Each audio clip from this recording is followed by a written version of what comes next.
All right. Welcome, welcome, welcome. I'm Eric. My call sign's N1JUR, and I'd like to welcome everybody to chat and these guys here. Thank you for being part of Northeast Ham Radio. We're probably, something new out there, but you're probably sitting there asking, well, what's Northeast Ham Radio?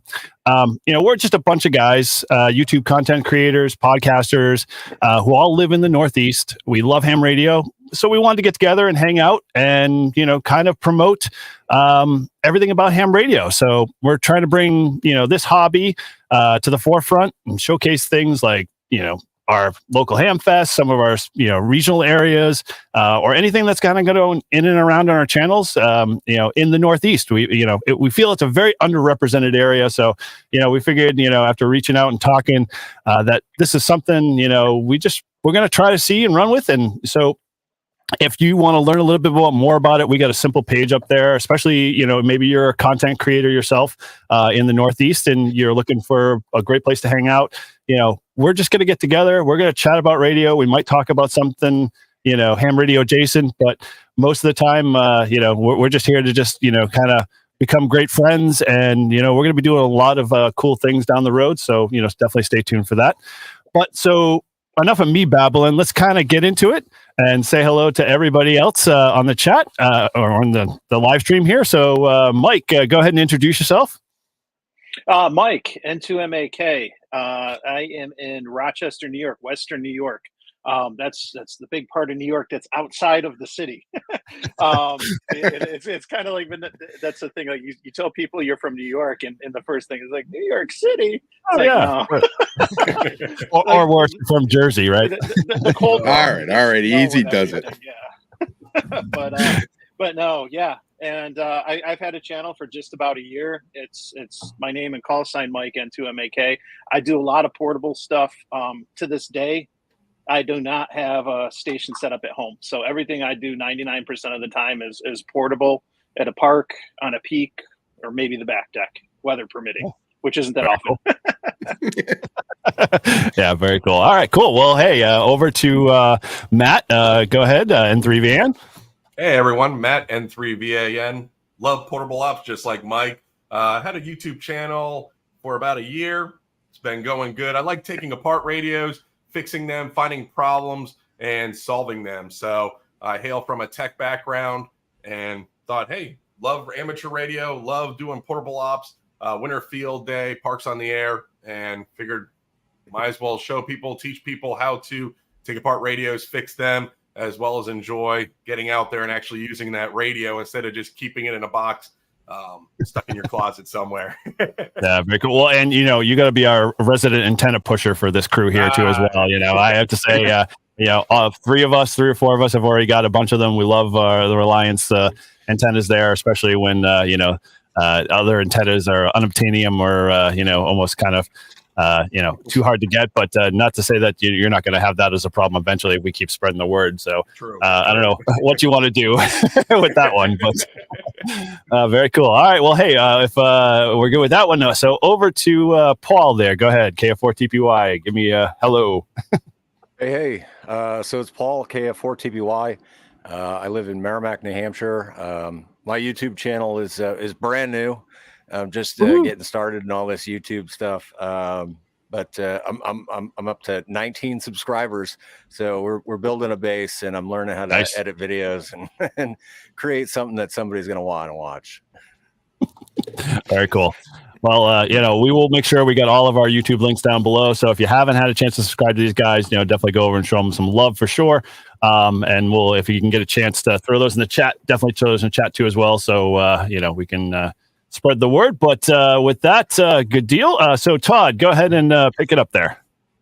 Hi, my name is Todd W1STJ. I'm from Amherst, New Hampshire. I co-host Live Free and Ham. I'm starting a YouTube channel. I just worked on my, I guess you'd call it a logo. So I just got that done this morning. So got to get a camera, but I'm going to start doing that. I'm really into POTA.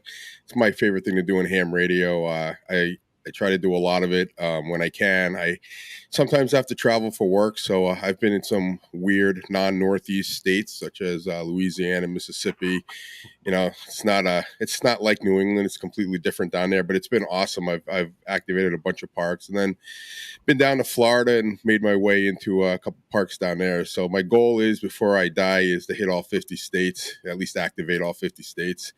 And I'm fairly new. I just got I got my general in 2021, and I'm studying for my my extra. It's going slow, but I'll get there eventually. But that's it. I really got into the hobby, and I just love it. You know, I've known Eric and Paul for a few years now. We've all become pretty good friends, and we try to get out and do the hobby as much as possible. All right, cool. All right, well, good on that one. And you know, over to you, Rob. Welcome, and pick it on up. Well, thanks for having me. I'm Rob N1NUG. I've got a YouTube channel called 741. I've been doing that for a number of years now, over 10, I think. Wow. And I don't primarily focus on ham radio. I do a lot of ham radio on the channel, but I do other things too. The channel was mostly just kind of started for a buddy of mine to show him how I was fixing things. And it just kind of grew from there.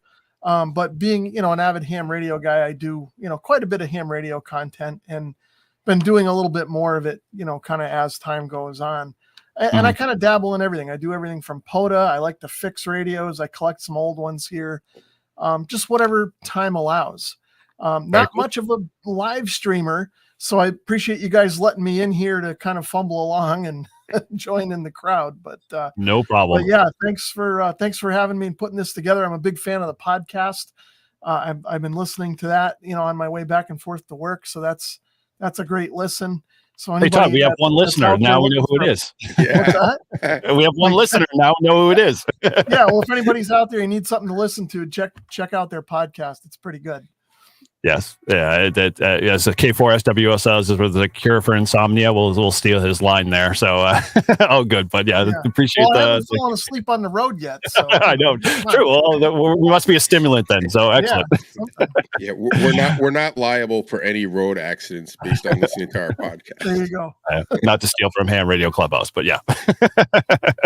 Cool. All right. Well, to wrap things up here, I'm Eric. As I said, call sign N1JUR. My channel is N1JUR Amateur Radio. I've been doing it, and actually, I just got a notice from YouTube saying it was my first official year as having a channel. So I'm enjoying it and having fun. And just like all the other guys, I am heavily into POTA. I kind of started that road because I live in a dreaded HOA, and so antennas are evil, and you know, they refuse to even accept anything of the sort outside of my home. So I kind of dove headfirst into POTA and been loving it every time. And, you know, it is a great thing here in New England. We are very blessed in general for having a plethora of parks and all of that other stuff. So I have no problem being able to just leave my house and within 20 minutes be able to get to a park or an area. So with that, also, we didn't mention, you know, we have the Live Free and Ham podcast that Rob did talk about. That's with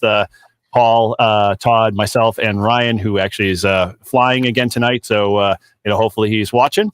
But yeah, outside of that, we just kind of talk, you know, ham radio and hopefully pretend to talk about what we know, what we may or may not know. I mean, it's just it's a bunch of guys getting together, having fun. Yeah, just an update. Ryan, to the internet, my friend. How can I help you? just an update. Ryan just texted, and he just landed in Honolulu on his way to Australia and New Zealand. So he's halfway there. Oh, wow. I know, right? Exactly. The tough life. And he's on that for quite a while too. So, you know, we tried to convince him to bring radio gear, but I don't know. Maybe he'll buy stuff when he's out there. We'll see how that one goes. Well, very cool. Well, so like I said, we're just doing kind of a happy hour tonight. So we're, you know, kind of have a loose conversation. So, you know, if you're in the chat, you want to throw something our way or whatever, feel free. But we're going to just kind of talk about what we've been maybe working on. You know, either ham radio or ham radio adjacent, and you know, just kind of go back and forth. Obviously the big thing that's kind of come down off of last weekend was you know, Hamcation. So I know none of us went. as far as I can tell. I didn't get a ticket, and nor did I, get a chance to experience the warm weather down there. Although I didn't hear it was super warm, so you never know. And the deluge of hamcation videos and everything from everybody everywhere. I'm sure everybody got a chance to spend hours watching all that stuff. So all good around. But so with that, obviously, anybody want to kind of throw out in the ring what they've been working on, and we'll just tear it all apart and build it back up again. I have a quick question. I haven't watched anything on Hamcation. I've just been kind of too busy. Did Yaesu come out with the 705 killer, or am I still waiting another year? That's usually Dayton, right? I think What? usually Dayton is where they usually air that stuff, right? So they couldn't surprise us with something a little early. Yeah, right. The only thing that I saw that I think was popular was the Maestro or Maestro, however you want to pronounce it. Depending on where you put the accent, is a big thing. But not a whole lot. Like I didn't think a whole lot kind of came out of there. Anybody kind of get that feeling? I haven't watched any of it myself. I don't think there was a lot, and I remember watching. I was watching earlier this morning when I was, of all things, doing dishes. I saw Frank Tank Radio. He had a quick interview with Ray from ICOM, and it looks like they're doing the same thing, kind of with that what happened with Yaesu and the HTs during COVID, where there was some of the chip shortages. Like the 718 is going to be back out. It's just going to have probably a couple new internals or something like that. Maybe I'm wrong. Like I said, I was doing the dishes, but wow, when it was on. But how did I miss that?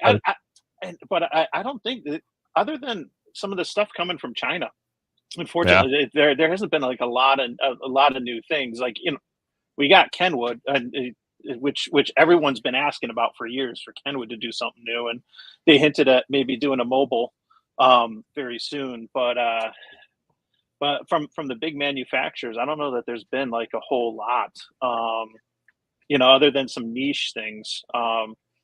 Kenwood being niche just because of probably the price point, and then the ICOM's 905. Did you see some of like most of the Kenwood? Like if you looked at like the ICOM booth and the Yaesu booth and stuff like that, and even Flex, they had like a pretty good spread. But when you went to Kenwood, like at least from the videos I saw from K Murder and all the others, like it was like a radio and maybe one, what's the big flagship HF rig that they have, or the 9? Yep, I can't remember what I saw that. Yeah.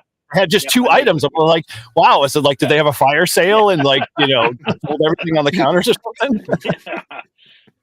I don't know. I want to see, especially as like a newer ham. I've only been licensed like 3 years. Like I want to see competition. I want to see options. And there we have that with antennas. Whether you're talking about, especially now, like the coil antennas.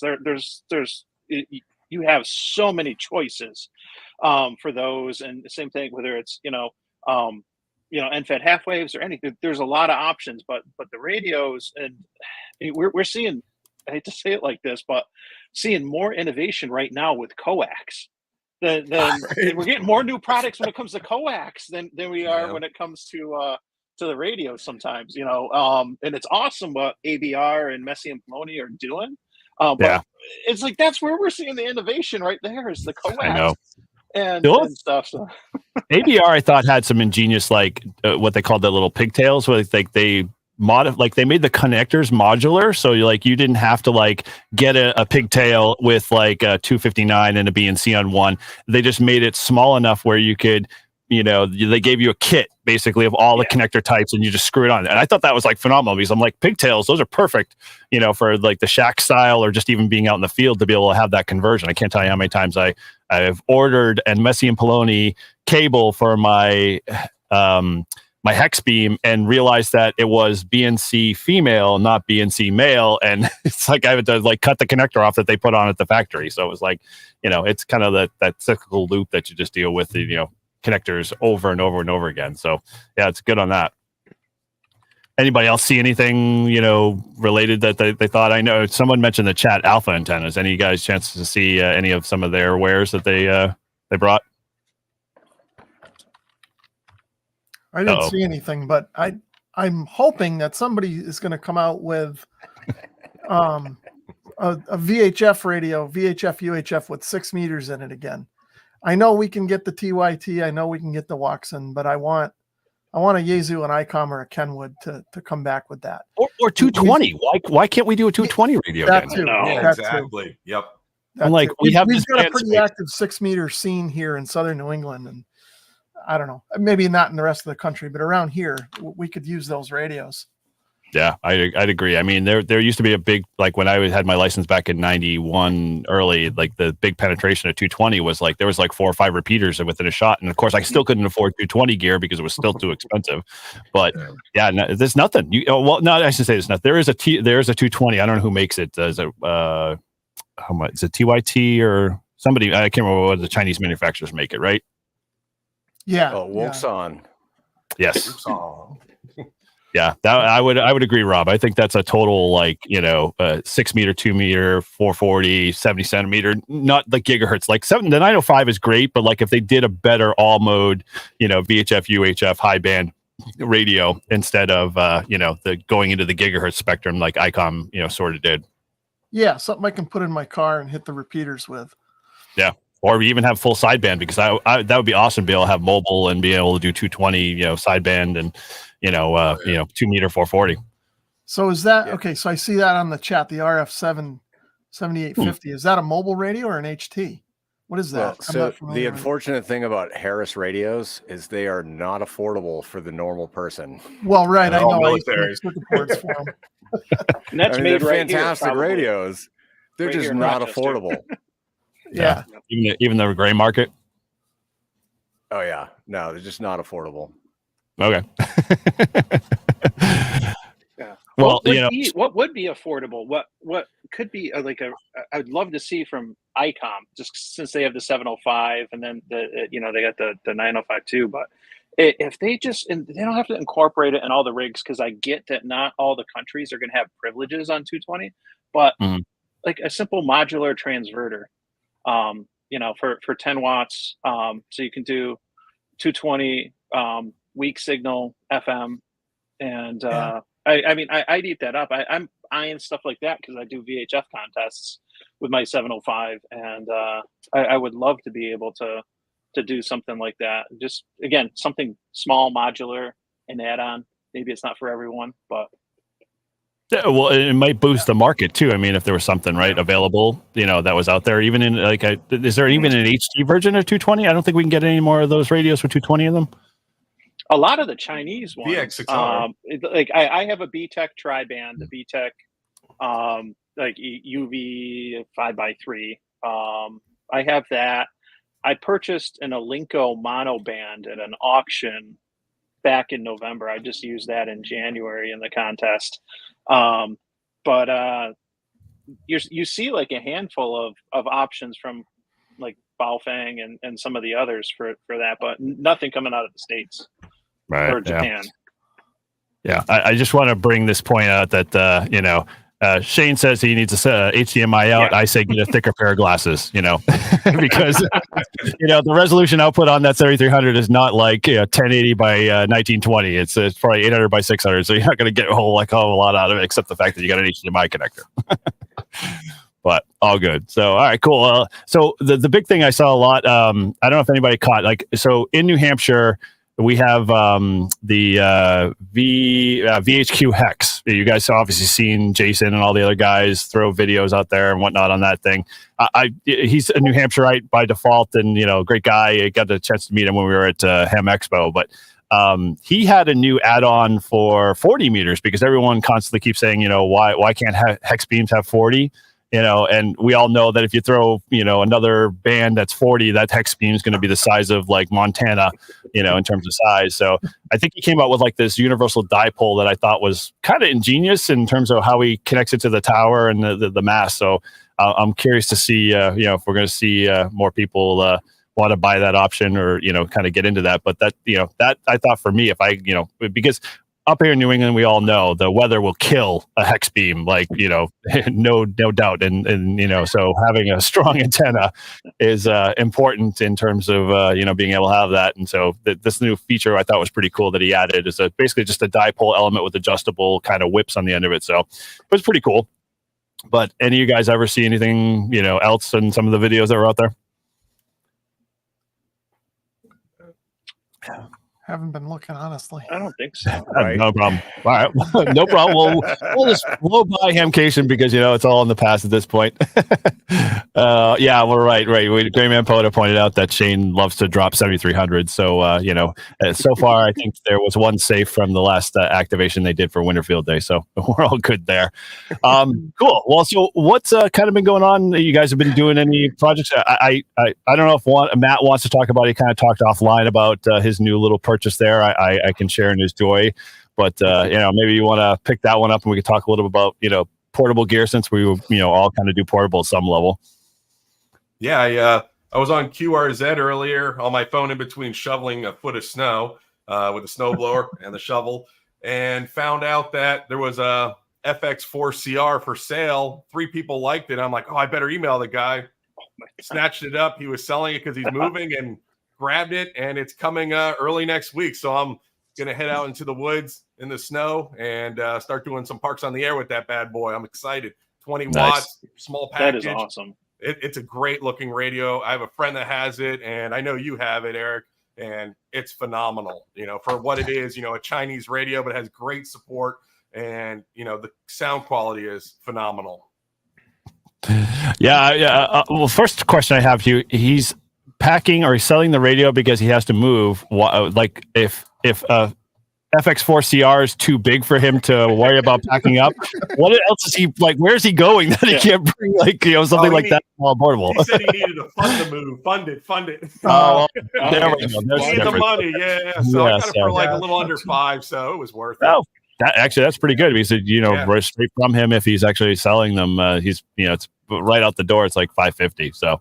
I know. Steel for unobtainium. I don't know when I forget what his call sign is going to get it out there for more of those, but yeah, BG2. Yep. Yeah. I think he's like on hold on production because he's got so many requests for him. Yeah.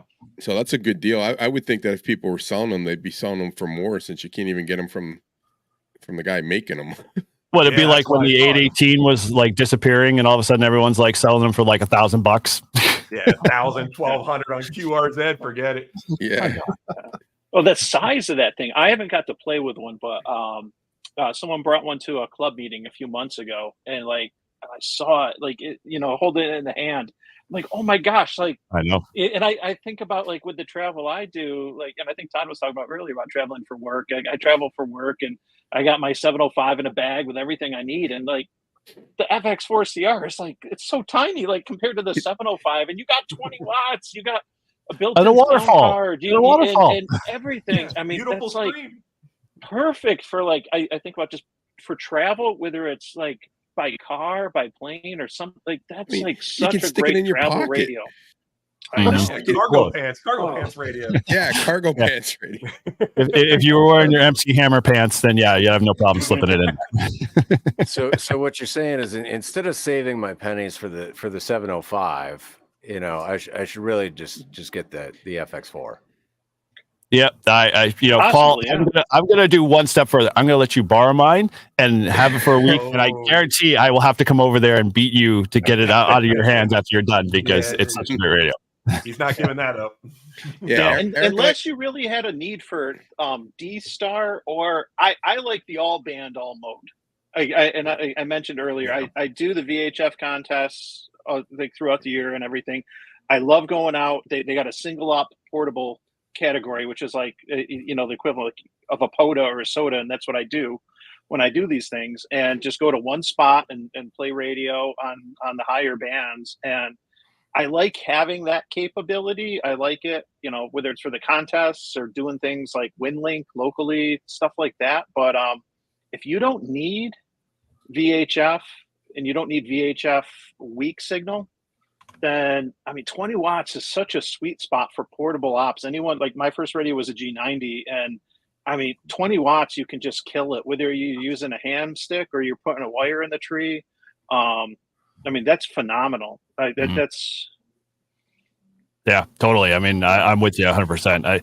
The radio itself, I think for me, and I haven't explored it, it's not like it has a deep feature rich, interface. It's very simple and very clean for the FX4CR, but I love the fact that, I can take an Android phone, and I'm not a big Android user, but I have an Android phone that allows me to interface directly with Bluetooth and play FT8 off the thing. That is just like, coupled with Matt's Reliance antenna, the thing is literally no bigger than the size of maybe like a small little, lunch bag or whatever. I mean, it's like you put all that together with a small little battery, and you're just like, this is perfect, and I'm super excited to kind of use it more. I did a couple of videos on that and just playing around with it, but I thought heck, this radio is well worth the wait.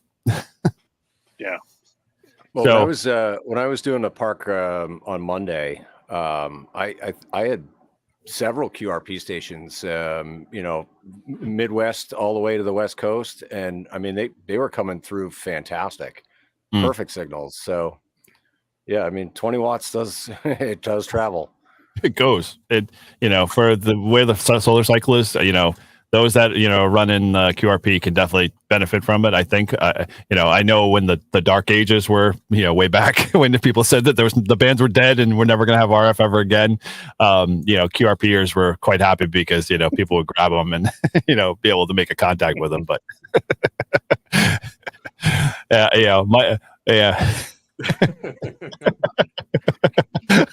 Poor Mike. So I'm using my wife's webcam and setup. And I was gonna say, I have no idea why I'm purple. I joked in the green when I was like, it's my Irish tan. I already started drinking. It's like it's the RF turning them purple. Yeah. Great babe. The envelopes are not coming to get you. Don't worry. Yeah. It's all good. But cool. So I'm curious, so we all kind of do portable a little bit different levels. What's kind of your go-to stuff in terms of either antennas or, I mean, obviously talk a little about radios, but like, from a POTA perspective, what's your go-to antenna? Do you have a favorite, or you just love them all and they're all like your favorite, and you can't pick a child over one or the other? I have a basic setup that I use that works pretty well. Just a Yaesu FT891, 15 amp hour battery. And depending on if it's nice out or not, I'll use my end-fed half wave. And if it's not nice, like I actually did a POTA activation Friday, had the day off from work. I just use ham sticks on the car with a tuner. Okay. And that works for me. I don't get too fancy these days with anything. But that's me. And all that stuff, I can pack it on the motorcycle and take it on the motorcycle too. Oh, very cool. Now, when you run ham sticks, you run in primarily just like 2040 or 2010, or just you have a favorite band you usually play in, or just whatever the time of day is? So 20, 15, and 10 I like the best with ham sticks.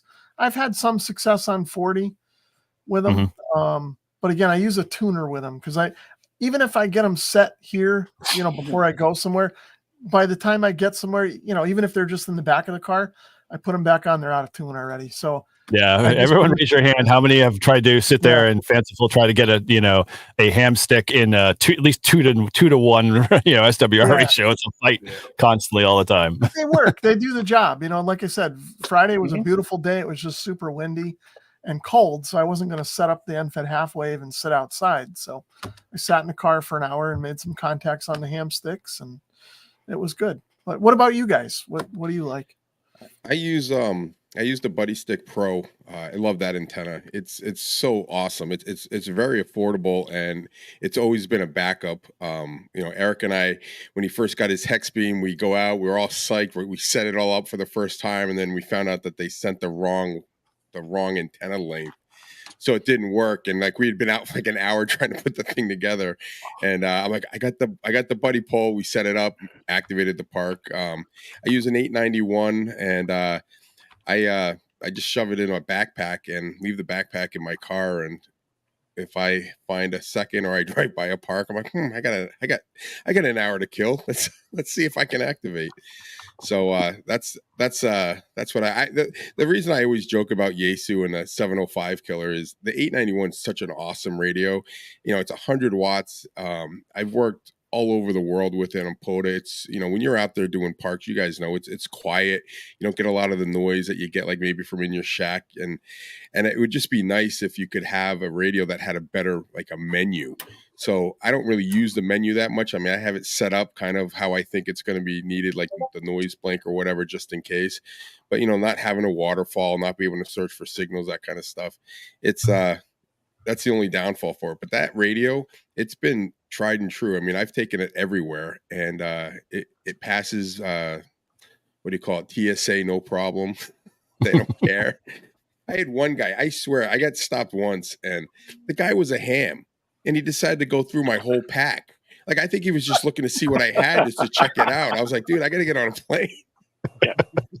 But yeah, that's basically what I use. I'm always into looking for new antennas and stuff. But I'll be honest with you, that Buddy Pole Pro, it always works, and it's always on tune. I mean, it's you know, just little adjustments here and there, but you know, I could switch from 10 to 20 to 15 in like no time, and it doesn't, you know, it's not like it takes a long time to do it. So it's been cool because I've been able to activate multiple bands at a park, you know, especially when if one band dies. Like I think when we did our, what do you call, when we did our east, or the coastline, the road Eric and I did, we were doing 10 10 10, and then 10 just died, and then I'm like, oh, we'll just switch it to 20. And it was like, you take out the little pin, you screw it in, you plug it in, and boom, we're banging out 20. So it was good.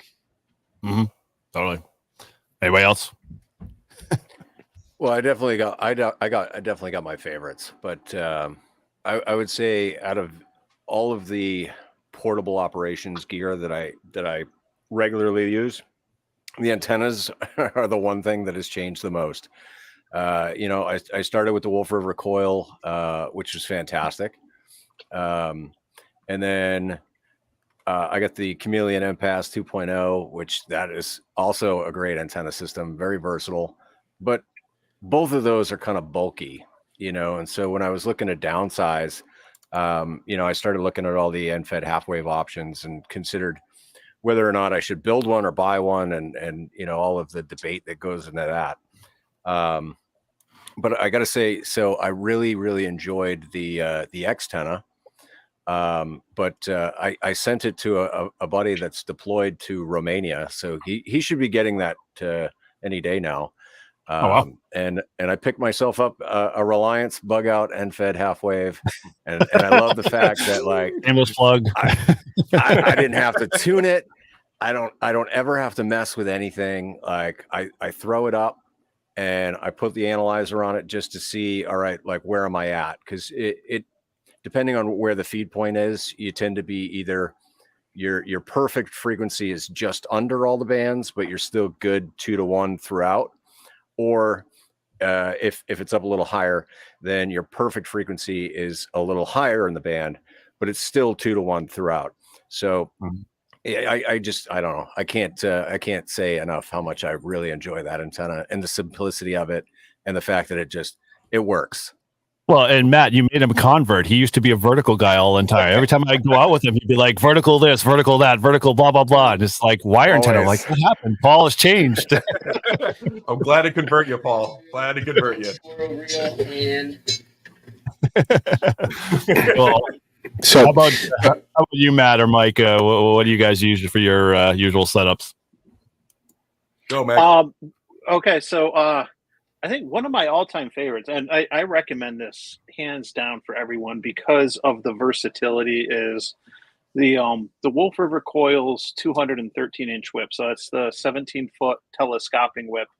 I mean, that's like my quick and dirty, because this time of year, like in the Northeast, like I'm activating from my car 9 times out of 10.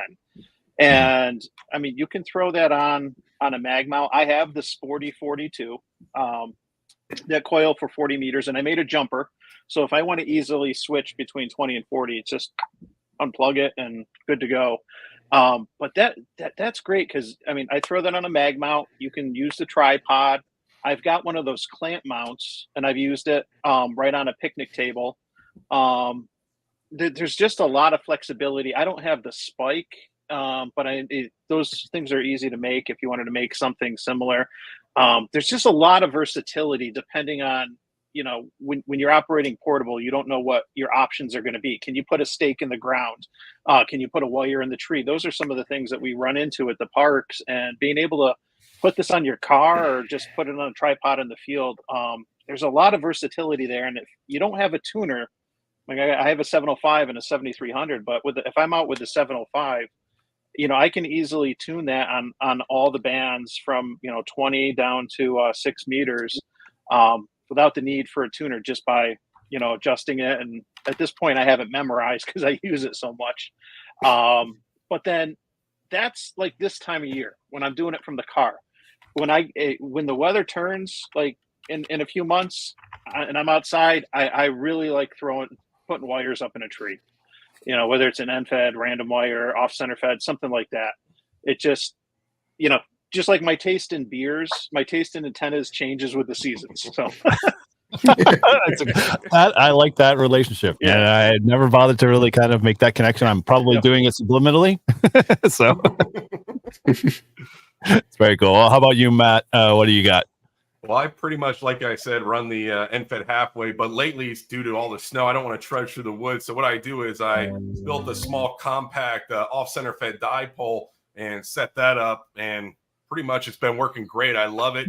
Sent it to a guy to test out, and he got like 116 contacts in 45 minutes. I was really surprised and happy with that, with no tune. Guy in New York City got one. He's like, hey, how can I turn this into a 20-6? Because, not many places in New York City to set up without getting yelled at or potentially tossed in jail. So, but no, the Wolf River coils, I love it for parks that you can't throw things in trees, like Mike was saying, or you can't put stakes in the ground. Pop a tripod on there, get one of those Faraday claws, toss that on the ground, so you have that nice ground plane, and that works phenomenal. Yeah, you get weird looks from people like, what the hell are you setting up behind your car or out in the grass? But, when you got to do it, you got to do it, and you can't toss a wire in the tree. But I was down in Shenandoah National Park for Hamfest down there, Berryville, and they always said, oh, it's tough to get set up there because the park rangers are jerks. Well, I tossed it up there. Tons of kids running around, inverted L. No one saw it. Waved to the park ranger. They waved back and saw my little radio there on the park bench, and no issues, minus all the mosquitoes eating me alive. So a part of me still stuck down there in Virginia. So. Well, I was at a park in Florida, and the guy's like, oh, what are you doing? I said, ham radio. He goes, can't throw any wires up in a tree. I'm like, oh, you've had a couple of us down here? I'm like, nah, I got a vertical. We're good to go. Yeah, the verticals are I think, it's funny. Every antenna you kind of touched upon, I pretty much have, although I have a variation of the Wolf River Recoil that I got to do a video on. I keep forgetting to do it because yes. I from a reference of somebody, I can't remember where I got it, but ultimately I started with the Wolf River Recoil Platinum. It was the Platinum. Yeah. And so it was a great antenna, great big, the 24-inch base, the long extension, whip, so forth and so on. And I had, short and ground radials or varying degrees. From a suggestion, someone said, hey, maybe you should go for an elevated coil. So I bought the 2 extension rods. And I can't tell you, I'm never going back to the lower coil, lower loaded base coil. Even when the bands are terrible, that antenna has, once you get that coil elevated, all of a sudden things become so much brighter, so much clearer. 5.3s, 5.2s are now like 5.7s, 5.8s, and consistently. And I'm being heard, and I could play with wattage all the time and still, not see much of a major, swing and, coverage and whatnot in terms of what I kind of, peripheral looked at in terms of my spread when I make contacts. But I love that antenna. The Wolf River Recoil is definitely always my go-to if I remember to bring it. My problem is I've got it in a separate bag, and I can't tell you, I just did another activation down in the Cape on the way home. And of course I got out of my truck and I'm like, oh, I'm ready to go. Oh, no Wolf River Recoil. And so I as a backup, and as Mike said, when in wintertime, you don't want to activate outside. So I've got a ATAS 120 on the truck, and that is always my go-to. I just basically take that out of the back of the truck there, screwed on, and it does pretty good. I mean, that ATAS is a very compromised sort of antenna, but it works great with that 891. Also it presses the tune button on whatever band I want, and I get everything from I think it doesn't do 80. It does 40 all the way down to 6, and even 2 and 440. Not that I'd ever use that, but yeah, that's always been my lifesaver every time, I stupidly forget to bring my Wolfer Recoil. And so, from that, those antennas just are blast. And my beach bag, I usually, as Paul said, Reliance bug out antenna, that's my go-to antenna for my beach bag. So, Yeah. super excited. Remember, Eric, when we were doing the Rove on the coast, we were using my my antenna, and we were setting it up different ways each time, like unconsciously just screwing the pieces. And because we were like trying to do it up as fast as we could. So I would sometimes put the coil first, then then the staff, then I'd put it like two high, one high. And we found it didn't really matter on that antenna, did it? No, We that didn't have antenna didn't get affected much by the elevation of where the coil sat. So, but it was still damn good antenna. I mean, we were crazy on for us to last that long on 10. We started at 8 o'clock and went to like 2 in the afternoon on 10 meters. That's like unheard of. I don't know about you. And we had a direct 5.9 to Europe. Like most of the contacts we worked that day were from Europe. We had a guy he's from Italy or Spain that was following us from park to park. Yeah, Echo Alpha. Was it Echo Alpha 1 Lima Tango Lima? You probably have heard him quite often. He's a big hunter. So but he was following us from each park, and like we'd get as soon as we tried to stay on the same frequency. So we'd have to go change a little bit if someone picked it up. But for the most part, it was pretty fun. So that was probably my favorite POTA activation. It was a day that was supposed to be, what was it, like 80 degrees, and it was like, when did we do that, in October, November?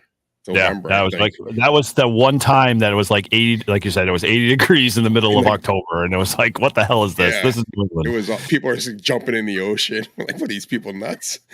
But it was a good time. So let's shift gears here. I mean, because we got a little bit of time. We want to kind of stick to the, that we're getting come on the hour here. But, just to give a little guys that just joined in, I did notice that Alpha 0Z was in there and a few others. So welcome for joining. The other things is that, we're going to kind of be doing this once a month for a little while, just to give you a little background. So always check our usual channels. So if you subscribe to any one of us here, we're going to be hopefully adding to the ranks and bringing more guys and gals in and just having some fun once a month, kind of just chit-chatting about ham radio. And hopefully as New England starts to get more greener, we'll be doing more things outdoors and, hopefully doing some meetups, and, we'll see where it goes. But outside of that, I kind of want to switch gears, because I don't ever hear on a lot of our, YouTube channels from people either, in their chat hours, what was your worst activation? Like, we all have done activations, but what's the worst one? Obviously I mentioned like me always forgetting my Wolfer Recoil, but like, what one is like, it goes down in the books like for you? You got one of those stories to tell?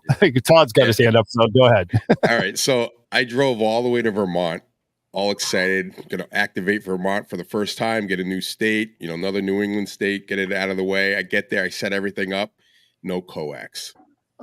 I left the coax at home, and I had taken it, I put it out in the garage, was going to go pick it up, rushing around, getting everything in. And that's when I said, that's it. I'm building. That's how I got my go bag, because I said, I'm never leaving anything behind. So everything stays packed. When I get home, it's all packed in. It's all ready to go. That way, if I decide to go, I'm not forgetting anything. So I had to go back a couple weeks later, but it's a good long drive to find out that there was I wasn't going to be doing anything except driving home. Is that a good long drive to, or good long drive back in terms of your pain? Good long drive to, and a terrible ride back. Yeah, I was not happy. And that's why I always carry a spare. Yeah, and again, I'm in Vermont. Like, I'm thinking, like, hey, where could I get coax from? But like, there's nothing out there. It's just Hey, it's right down to Best Buy. Yeah, like, I don't even know if they have cable TV out there. Like, they may not even use coax in Vermont. Yeah, I had something similar happen just this fall when Kyle and Jason were out here. I kind of ran out at the last minute to meet them up, and like you said, I have sort of a, I guess you could call it a go bag with all my POTA stuff in it. And so I grabbed everything and I went out and met them at the park, and I got there before they did. I got my antenna set up. I was getting my radio set up. I had everything except the power cord for my radio. I had some other wire. That's the worst. I had another piece of wire in there, Well, luckily, Izzo, when he came with the guys, he had a tool, and I was able to strip the wire and shove it in the terminals, and I was able to get on the air. But yeah, it's important to keep all that stuff together, and it usually is. But I had the power cord out when I was charging the battery, and I forgot to put it with the battery when I put it back in. So, some people have a checklist, and that's probably a good thing to have, but I know I'd never. It's all up here, Rob. It's all up here, right? Yeah, if I had one, I'd never look at it. But some people, they swear by that. Or I'd lose it. My checklist would be lost. Yeah, that too. Cool. Anybody else got any sad stories they'd like to share? Mike, you can't be perfect the whole entire time.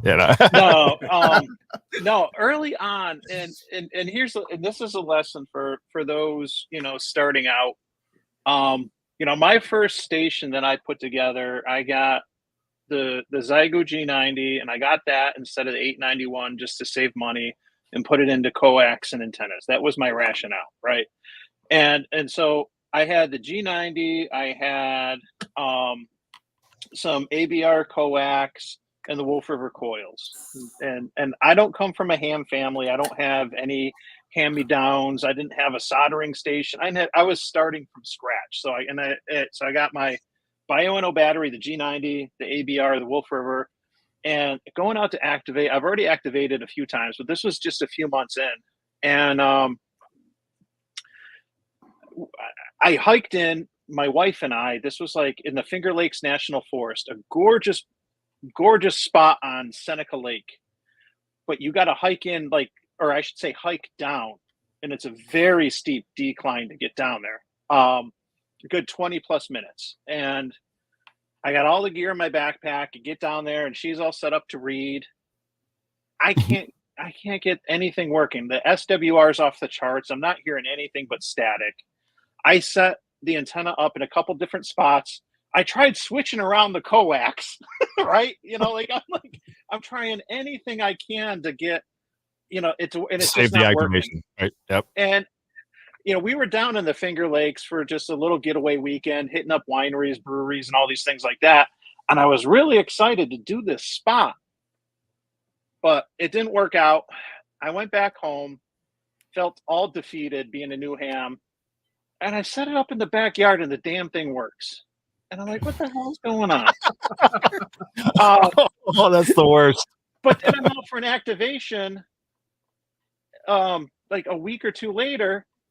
And fortunately, I had enough contacts. But then all of a sudden, it's dying out. And it's like, I'm touching the coax or where it's going into the G90, and it's hit or miss. And I remember holding it to kind of make a contact. I'm like, all right, I'm done. Something. Oh my! And just use yourself as the antenna. So radiodity. I did some research, and I saw quite a few complaints about some cold soldering joints and some stuff with the SO239 on the back of the G90. And I emailed radiodity. It was within the first year, and within a week or two, I had a new radio. And I didn't have any issues. But, here's a lesson for some of the new hams, I'd say, is one of the things which is dirt cheap that I didn't really know or understand at the time that I could have done to at least try to narrow things down was if I had a multimeter, I could have done a continuity test on my coax. The other thing is I only had one piece of coax at the time as a new ham. You can't have multiples of everything. I get it. Redundancy is good. But you're not going to go out into the field with multiple radios and everything else. But something like coax, it's helpful to have, a longer run, a shorter run, things like that. And being a new ham, I just didn't know. I got what I could get in my budget to get started. But had I had a multimeter, I could have narrowed things down a little bit better. That's, like $10-20, easy fix right there. And then it wouldn't have been much to have another piece of coax to try before, just to swap in and out. So, those are my lessons, and I have a lot of coax now, and lesson learned. And I have a bag full of coax that I bring with me every activation. It's always an opportunity to learn when you're portable. That's what I like to say. So, yeah. Cool. Well, Well, I hey, before we jump in, I gotta say, Shane, Way to go. we're gonna give you a way to go there, buddy. Thank you for picking up an antenna for Reliance. I just want to give a little, out there for Matt. So good deal on that. But anyway, so go ahead. Sorry. So who was it? Todd? I couldn't remember who was chiming in. No, I was just gonna say, at least I'm not. I felt like I was the only idiot that forgot coax or had a problem, and it seems like it's part of the initiation of being a POTA activator. Is you're gonna screw something. You're gonna forget something at some point. Mm-hmm. Very cool. Well, how about you, Matt, Paul? I assume you guys both can't come out unscathed.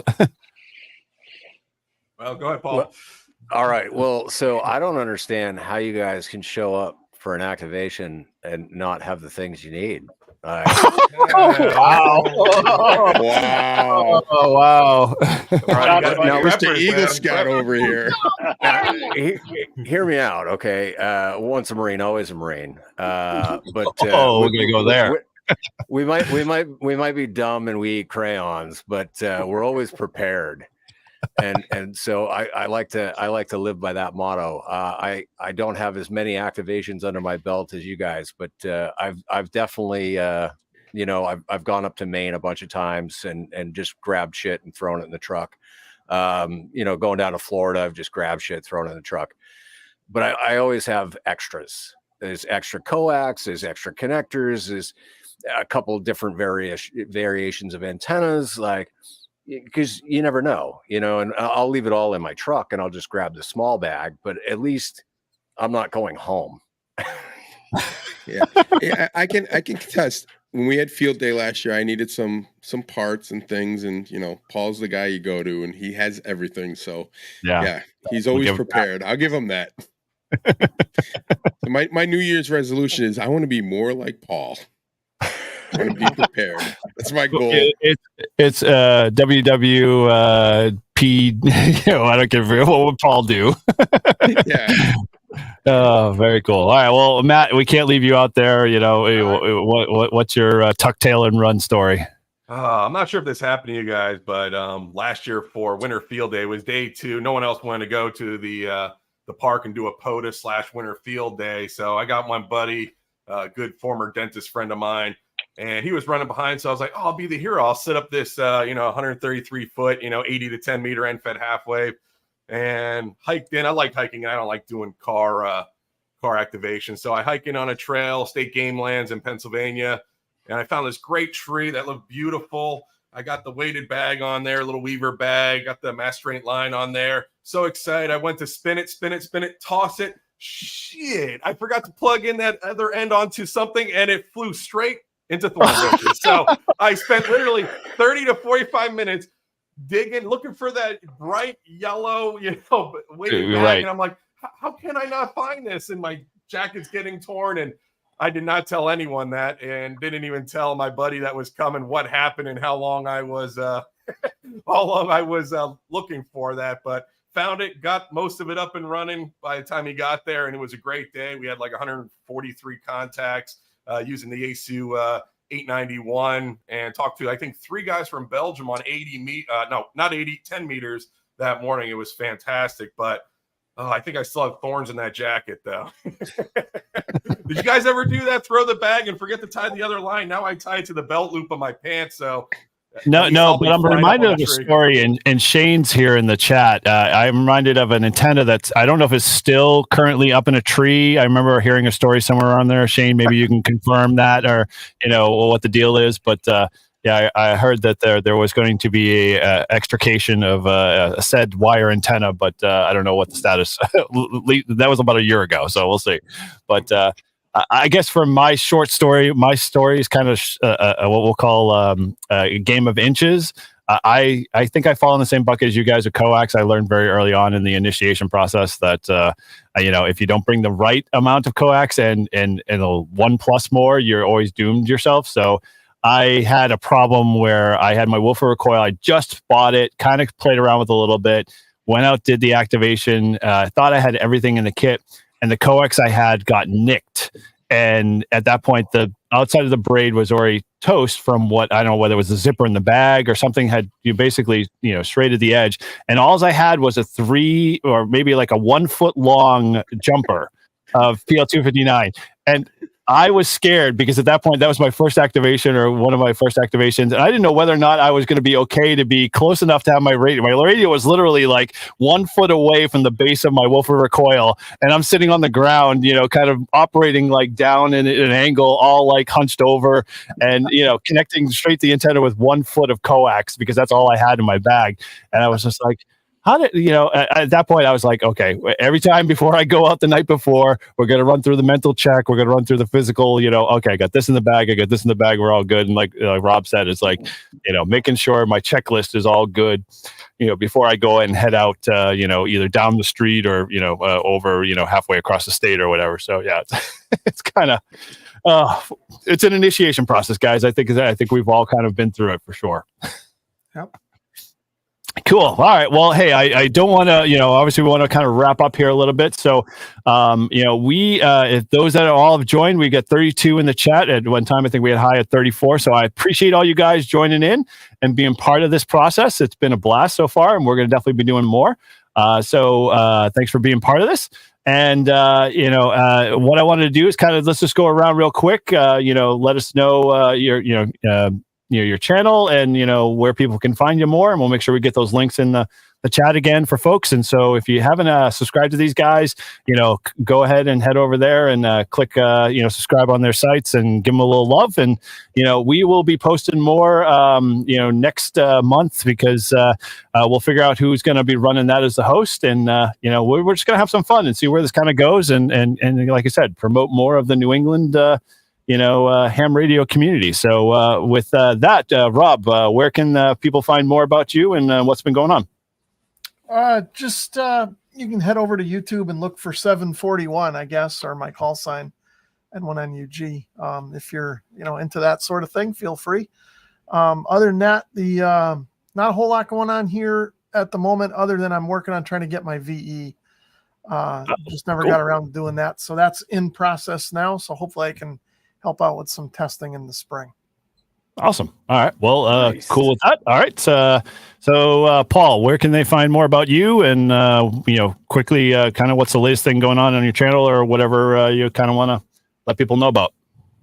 So at KF4TPY on the YouTubes, if you're brave, I'm also on Twitter where I share all the random thoughts that come into my mind. So be warned. I'm just finishing up with getting remote access to my radio for deployed troops. It's a project that I've been working on with the Flag and Torch Society. Really, really proud of the fact that like the guy that kind of came up with this particular setup, it took him 3 years to perfect it. It took me about a week. So I'm proud of myself. Now it's just the documentation of it and getting it into a PowerPoint, so it's easy to have somebody else set it up. But very cool. That's what I got going, and that's what I've been working on. Awesome. All right. Well, how about you, Mike? Go ahead. Yeah, no. I got a new video coming out on Tuesday. And Scout was in the chat. I kind of started piggybacking off of him when I got into YouTube about a year ago. We started this thing, Tuesday Night Ham Radio, just a playlist of premieres that lead up to Ham Radio Clubhouse Tuesday night, since that's kind of our jam. And so I got a new video already uploaded, just waiting to set the premiere time. It'll drop sometime before Clubhouse on Tuesday. We'll have another good full packed playlist with a whole bunch of things from POTA to GMRS. So usually I'm trying to drop videos on Tuesdays for that. I travel a lot for work in the first quarter, so it's kind of it's been slow moving and it's been tough to find the time to get out. But I'm still trying to put out a new video every week, whether it's Tuesday or something else. So very cool. Yep. Well, if you get a chance to post that in that actual playlist in the comments there, Mike, it'd be great to share it with folks if they haven't already been a part of that. All right, cool. Well, hey, over to you, Matt. What's been going on? What's your channel? What's been going on with you? And what's the latest stuff? Well, I got to get a new video out there. It's been about 35 days. Been busy again, ready for my last confession. Yep. Oh, yeah. building tons of antennas and testing out a new wire that looks like the soda beam's yellow. So testing it out. It's lightweight. It's the same or slightly less diameter than Polystealth, but it feels fantastic and it slides right through the branches. I love it. But also shipped out an antenna to Pakistan. No, not a trader, guys. They have a Jeep rally. They're starting Monday at the Cholistan Desert, and they're going to be using one of my antennas in the field. And they're doing their first year of doing HF there. They usually do UHF, VHF. So I said, hey, Assad, send me some pictures of this antenna out there. I'm really happy to see it. So that's what I've been doing. Just getting ready for Hamfest. Can't wait to go up there to Nearfest to see you guys. Maybe we'll do an activation together, possibly a live stream one. That would be awesome. And other than that, that's pretty much it, guys. Yeah, we're gonna have to talk on Nearfest. They ended up shifting that schedule. I don't know. You got the update. I was so mad. It's like Friday, Friday, which is like, I mean, I work. I don't know about you. I know. Only the hardcore hams will come to that. True, or the retired ones. Whatever works. Yeah. Cool. Well, we'll definitely have to talk more on that. So cool. All right. Well, good to hear on that antenna. Keep us posted on some of your designs there, and we're looking forward to what you got going forward on the channel. So. Cool. All right. Well, over to Todd there. I mean, go ahead. What's been going on with you, and where can people find out more about you? You can find me at W1STJ.com. So website work in progress. I'm also going to be starting a YouTube channel. Been working on my Go box. Started last week putting a DX10, Yaesu DX10 into a box. It's going to have a speaker, a tuner, and what else is it going to have in it? I don't know, a couple of this stuff, but it's going to be portable. It's going to be used for, I'm going to be using it for POTA, basically not like the carrying out and walking in, but like the parking lot POTAs, I guess I would call it, and also field day and that kind of stuff. So I'm pretty fortunate and lucky to have that radio as a mobile kind of radio since I got the Flex radio. So that was planning on being my full-time shack radio, but now it's being used for another thing. So I'm pretty excited about that. That's about it. Cool. And also Live Free and Ham. It's our bi-weekly podcast, and seems to be going good, and we're enjoying doing that for everyone. Very cool. Well, yeah, I add to the Live Free and Ham. We just had George K6 SVU from Ham Radio Workbench on to talk about the Adventure Radio Protocol, which was a blast. We are super excited to kind of get that more integrated in kind of the stuff that we're doing. So you'll probably be hearing more. And, as always, we always release an episode on that every 2 weeks. So if you haven't, you can always head over to livefreeandham.com and check that out. And would love to your support. And, definitely love to hear from you. And so for me, like I said, my channel is N1JR Amateur Radio. And I got a couple of videos that I just released. One on a CTE STEM event that we were pretty happy to be part of with our club. And as always, I've got great, videos up there on the Reliance antenna with Matt. That was a big hit, as well as a few other activities. And I've got a video that I'm going to probably be releasing probably soon on Ham Shack Hotline. That I had I'd say my website's blown up in terms of folks, wanting more info on Ham Shack Hotline out of all the things, So I figured, okay, at this time, I might as well put a video together and, let folks, know more about how voice over IP can be helpful in the ham world. So outside of that, cool. Well, I appreciate all you guys coming on. It was a blast hanging out for our happy hour. So I thank you guys again for being there. And all you guys that are definitely on the chat, I am totally blessed and super psyched to see that we had 34 people on for our first show. So there'll be more going on in the future. So stay tuned to all of our channels because we'll be, putting out notices and updates on things that we're doing as the Northeast Ham Radio group of guys. So with that, I'd like to say, like I said, thank you and 7-3 to all. 7-3, 7-3, everyone. 7-3.